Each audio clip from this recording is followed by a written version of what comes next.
गरिमा सुन, मैं बर्तन धो देती हूँ, तू जरा सब्जी बनने रख दे।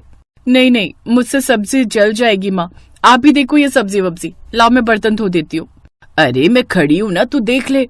ना बिल्कुल नहीं, मैं झाड़ू लगा दूंगी, पोछा लगा दूंगी, पर ये सब्जी वब्जी का काम भैया आप ही देखो। अरे तेरे ससुराल में भी मैं खाना बनाऊंगी क्या? चुपचाप यहीं खड़ी रहे और सब्जी बना, जब देखो बहाने बनाती रहती है। गीता की बात सुनकर उसकी बेटी गरिमा ने कढ़ाई में तेल डाला, मसाले डाले और फिर आलू और मटर भी डाल दिए और फिर बारी आई पानी डालने की। गरिमा ने धीरे धीरे और हिसाब से पानी डाला और सब्जी को एकटक देखने लगी। तभी अच्छा सुन, मैं जरा छत पर कपड़े सुखाने के लिए डालकर आती हूँ, सब्जी देखती रहना, ठीक है? हाँ ठीक है माँ। गीता के जाने के बाद काफी देर तक गरिमा सब्जी को घूर घूर कर देखती रही और फिर जब वो बोर होने लगी तो उसने मोबाइल खोला और उसमें फनी वीडियोस देखने लगी। वीडियो देखकर वो बस हंसे जा रही थी, इसमें कैसे वक्त गुजरा उसे पता ही नहीं चला। और फिर जब गीता छत से वापस लौटी, गैस बंद कर दी थी ना? ओह शिट, हे भगवान, नहीं नहीं नहीं। गरिमा ने जैसे ही कढ़ाई का ढक्कन हटाया तो उसने देखा कि सब्जी रेगिस्तान से भी ज्यादा सूखी थी, जिसमें तरी नाम की कोई चीज ही नहीं थी। हाँ, पर सब्जी जलने से बच गई थी।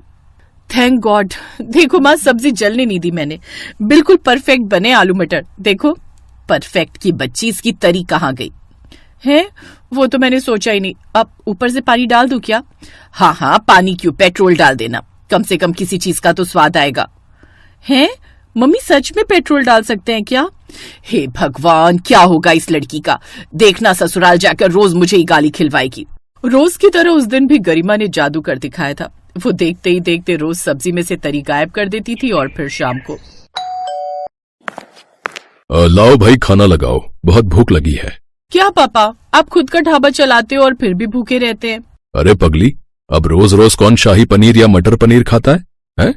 सबसे बढ़िया होता है घर का खाना। लाओ, अब जल्दी से खाना लगाओ। वैसे क्या बनाया है? वो पापा, मैंने आज आलू मटर की सब्जी बनाई है, अब कुछ अलग तरह से। वाह, आलू मटर, तो एक काम करो, रोटी के साथ साथ चावल भी ले आओ। नहीं नहीं पापा, आप भरोसा रखो, आपको चावल की जरूरत ही नहीं पड़ेगी, अब रोटी से ही मजा आएगा आपको। तो उसमें बिना तरी के आलू मटर देखकर उसके पिता महेश का तो चेहरा ही उतर गया। लाख कोशिशों के बावजूद गरिमा तरीदार सब्जी बना ही नहीं पाती थी और उसकी वजह थी उसकी फोन देखने की आदत। ऐसे ही वक्त गुजरता गया और फिर गरिमा की शादी हो गई, लेकिन दिक्कत ये थी कि उसके ससुराल वाले खाने के मामले में बहुत सख्त और नक चढ़े थे। और फिर गरिमा की पहली रसोई के दिन। ये लीजिए पापा जी, ये मटर पनीर, ये आलू मटर और ये तुरई की सब्जी। है? पर बहू, ये सब इतना सूखा सूखा क्यों है भाई? पापा जी, वो ये कुछ नई स्टाइल की सब्जी है, अब सूखी ही बनती है। चलो आज तो ठीक है, पर बहू कुछ तरीदार भी होना चाहिए। अब बताओ, इन सूखी सब्जियों से हम चावल कैसे खाएं? सॉरी मम्मी जी, मैं कल से ध्यान रखूंगी। गरिमा को उस दिन बहुत बुरा लगा और उसने तय किया कि वो आगे से तरी का ख्याल रखेगी। अगले दिन उसने बढ़िया अंडा करी बनाने की सोची। उसने कढ़ाई में मसाले, पानी और अंडे डाले और उसे प्लेट से ढक दिया, लेकिन कब उसके हाथ मोबाइल तक पहुंच गए उसे खुद मालूम नहीं चला। फिर जो होना था वो हो ही गया। अंडे जलने से तो बच गए, लेकिन अंडा करी की तरी ऐसे उड़ गई जैसे गधे के सिर से सींग। मर गई, आज तो पक्का मर गई, अब नहीं बचूंगी। क्या करूं? हाँ, एक काम करती हूँ, जल्दी से फिर से अंडा करी बना देती हूँ। पति सुरेश की आवाज आई। गरिमा, मैं और पापा जी लेट हो रहे हैं, जल्दी खाना लाओ भाई। गरिमा ने कांपते हाथों से अपने ससुराल वालों के सामने सब्जी ले जाकर रख दी। न उसमें करी थी और न तरी। ये क्या बनाया है तुमने बहू? वो मम्मी जी, अंडा कर ड्राई अंडे। इन्हें बॉयल अंडे कहते हैं गरिमा, ये तो हम खा लेंगे, पर सब्जी तो लाओ। जी यही है जो है, वो तरी सूख गई। अरे सूख गई कि जल गई? देखो बेटा, मेरी बात ध्यान से सुनो, तुम्हारी ये नई नई डिशों को खाकर मुझे जो है कब्ज हो गया है। अरे पूरा पेट छिला जा रहा है मेरा।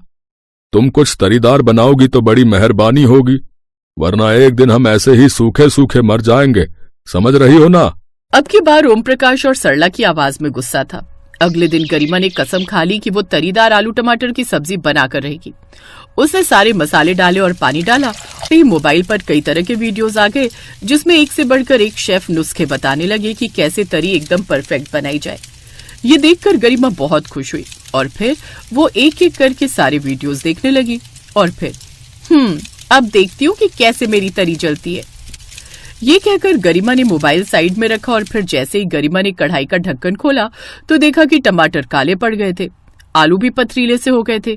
कढ़ाई अमावस की रात की तरह काली हो चुकी थी और तरी वो तो स्वर्ग से धार ही चुकी थी। और फिर रही सही कसर पूरी तब हुई जब गरिमा, पापा और मैं लेट हो रहे हैं, जल्दी लाओ ना खाना, और सुनो प्लीज कुछ तरीदार लाना यार। ये सुनकर अब की बार गरिमा का खून भी सूख गया। वो थकी हारी मरी सी अपनी कढ़ाई लेकर आई और उसने वो शानदार और यादगार करामाती सब्जी अपने ससुराल वालों के सामने रख दी। अब वो ऐसे ही खड़ी थी जैसे कोई सिर कलम की सजा पाने को हाथ बांधे खड़ा रहता है। उस दिन गरिमा को जमकर गरियाया गया। फिर रोते हुए उसने अपना बैग पैक किया और अपने मायके चली आई। अरे क्या हुआ, तू ऐसे सूखे पत्ते की तरह परेशान क्यों खड़ी है? बस माँ, ये सूखापन ही मेरी जिंदगी ले डूबा। गरिमा ने सारी बात अपनी माँ को बताई।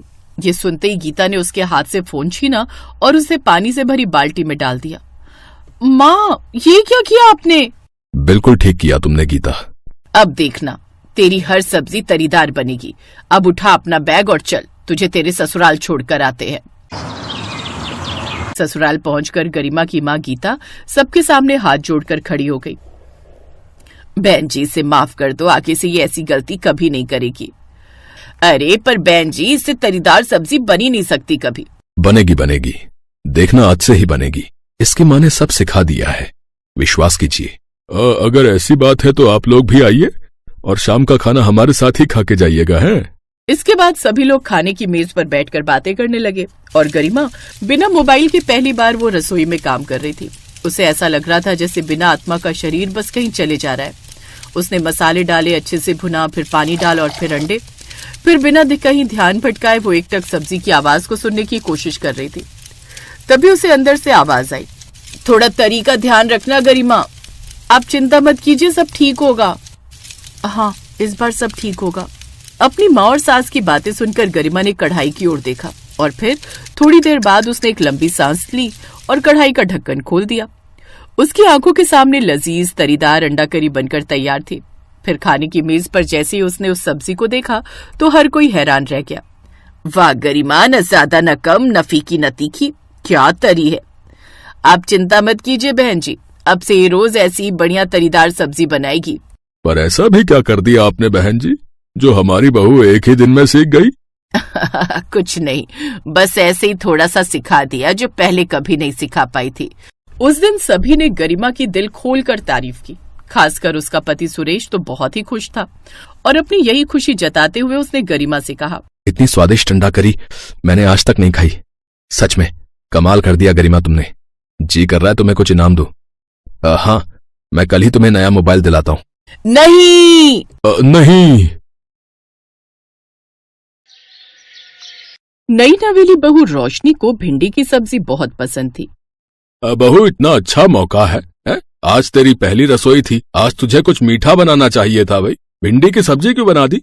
ससुर जी, मुझे बचपन से ही भिंडी की सब्जी बहुत पसंद है। वैसे भिंडी की सब्जी तो हमें भी बहुत पसंद है, लेकिन बहू तूने जो आज भिंडी की सब्जी बनाई है ना, इसका स्वाद बिल्कुल अलग है। ऐसी भिंडी की सब्जी हमने आज तक नहीं खाई। वाह वाह वाह। हाँ रोशनी, बहुत अच्छी भिंडी की सब्जी बनाई है तुमने। खैर, खाना पीना खाने के बाद मोहन और रोशनी अपने कमरे में बैठे प्यार भरी बातें कर रहे थे, क्योंकि आज उनकी सुहाग रात थी। तभी रोशनी ने मोहन को दूध का गिलास दिया, लेकिन उसने देखा कि उसमें दूध का रंग हरा था। रोशनी, मैंने सुना था कि सुहाग रात वाले दिन पति को दूध पिलाया जाता है, तुम ये मुझे क्या पिला रही हो?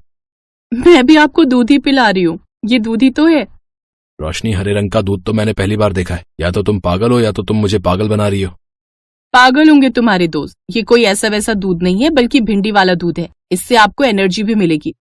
खैर, किसी तरह मोहन ने वो दूध पिया और सुहाग रात मनाई। अगली सुबह उठकर उसने सभी के लिए चाय बनाई, लेकिन चाय में भी उसने भिंडी डाल दी थी। बहू, ये अब कुछ ज्यादा ही हो रहा है, तूने चाय में भी भिंडी डाल दी। सासू माँ, मैं बिना भिंडी के कुछ भी नहीं बनाती। इसका मतलब तुझे तो भिंडी की मिठाई भी बनानी आती होगी। सासू माँ, आपको कैसे पता चला? मैं भिंडी का हलवा, भिंडी के पराठे, भिंडी की बर्फी, भिंडी के पेड़े, भिंडी के समोसे सब बना लेती हूँ। उसकी बातें सुनकर सभी लोग जोर जोर से हंसने लगे। खैर, मोहन खेतों पर काम करने चला गया। तभी उसके सास ससुर ने देखा कि रोशनी अपने घर के बाहर आंगन में कुछ पौधे लगा रही थी।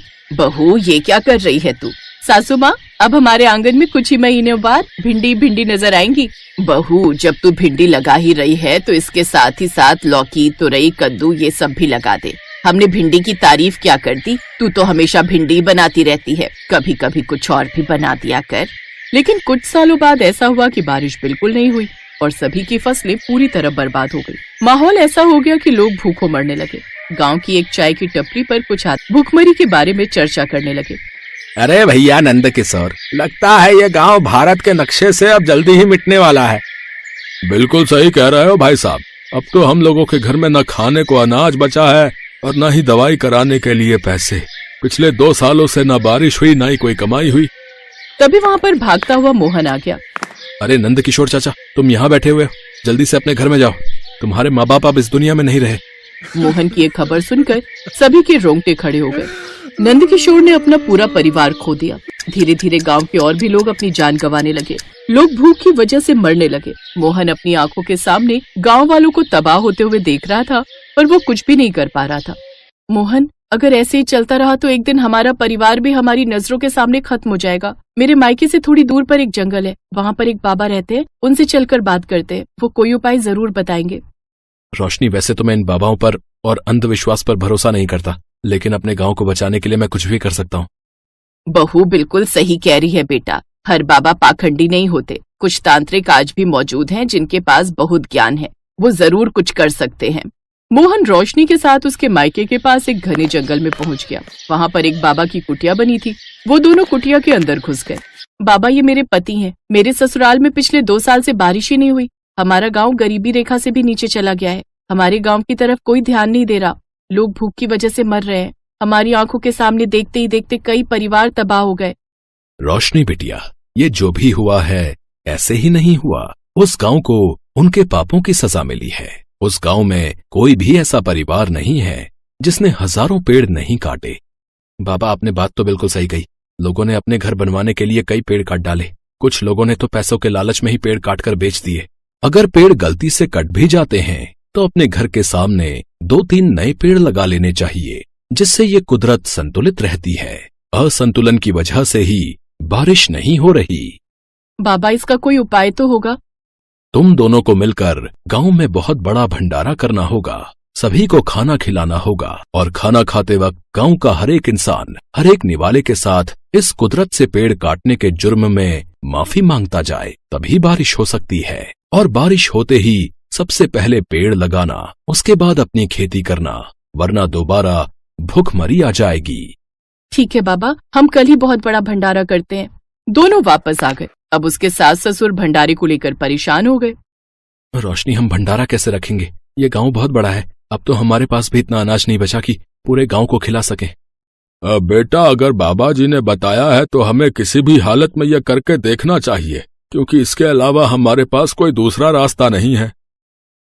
अब वो लोग भंडारे को लेकर परेशान हो गए। तभी अचानक रोशनी के दिमाग में एक ख्याल आया। सुनिए, हमारे आंगन में जितनी भी भिंडी लगी है उन सब की सब्जी बनाएंगे ताकि सारा गांव खा सके।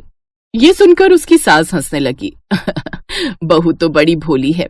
हमारे आंगन में जितनी भिंडी लगी है ना, अगर सारी भिंडी तोड़कर भी हमने सब्जी बना ली तो भी सिर्फ ज्यादा से ज्यादा 10 लोग ही खा पाएंगे। सासू माँ, मैं तरी वाली भिंडी बनाऊंगी। मुझे पता है कि तरी वाली भिंडी नहीं बनाई जाती, पर इसके अलावा कोई चारा नहीं है अपने पास। कम से कम 50 बाल्टी पानी डालेंगे और जितनी भी भिंडी है वो सब डाल देंगे। फिर ढेर सारा नमक और मसाला डालकर सब्जी बनाएंगे तो बुरी नहीं लगेगी।